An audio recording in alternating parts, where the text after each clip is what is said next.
It's about that time of year that we can talk about surprise players up to this point. You might mention the name Ricky Rubio. He came to the NBA with a lot of hype. Is he good enough to be good in the NBA? I think he's shown so far that he's pretty good in the NBA. How about a guy like Marc Gasol, the younger brother of Pau Gasol? He's having an unbelievably good season to this point.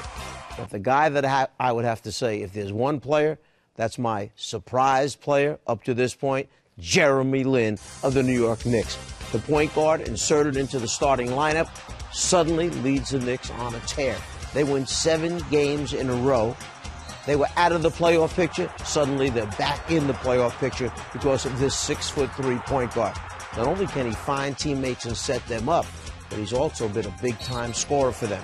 Now, soon they'll get Carmelo Anthony back, and Baron Davis will be added to the mix, and J.R. Smith added to the mix, and maybe his point productivity will come down. But can this guy still continue to lead the Knicks to victories? Can he help them be a playoff team and then move on deep into the playoffs? Jeremy Lin is my surprise guy at this point in the season. And while we're talking about surprise players, how about talking about surprise teams up to this point? Yeah, Indiana's done pretty well so far. The Philadelphia 76ers, boy, they have really played well. But the one team that I would have to talk about would be the San Antonio Spurs.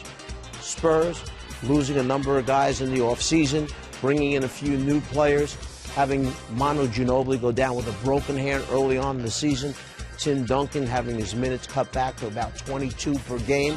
All of a sudden, Tony Parker steps up. Some of the new guys that they've brought in have played major roles. And here you see San Antonio with one of the best records in the NBA at this point in the season.